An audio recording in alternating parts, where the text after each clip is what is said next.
আমি যেমন বিলাতির সঙ্গে যাত্রা করেছি 13 বছর। আচ্ছা।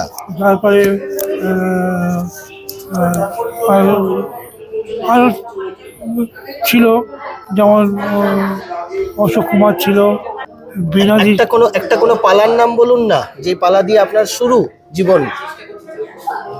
যদি বলতে হয় যে মৃণাল বধুয়া মীরার বধুয়া। আচ্ছা। ছিল।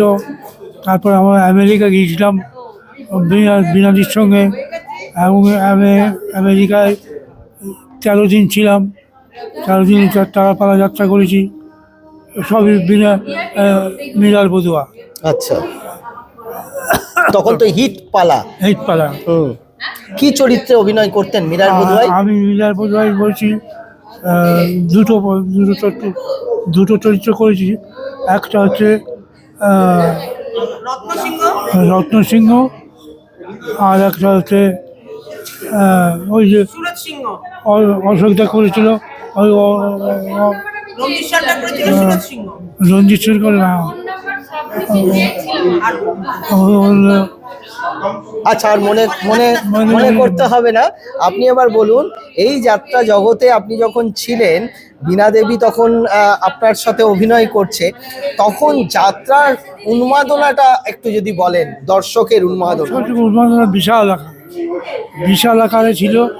কারণ উন্মাদনার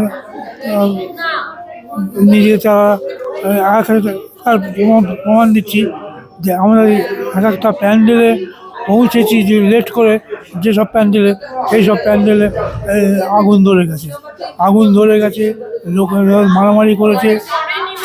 বিশেষ করে দর্শকে মারামারি হতো, এটা মানে আমাদের প্রতি প্যান্ডেলে হয়েছে। তাই? তখন এত মারপিট হতো? আচ্ছা। এবং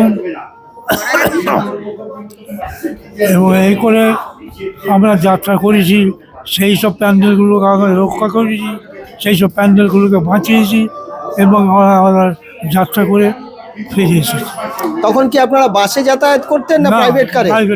প্রাইভেট কারে। তখন আপনি বীণা দাশগুপ্ত সব প্রাইভেট কারে যাতায়াত করতেন? বীণা দিয়ে আলাদা গাড়ি ছিল। ওটা আলাদাই গাড়ি? হ্যাঁ। আচ্ছা।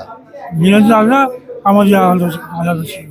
আচ্ছা। আমরা ছজন যাত্রা করতাম।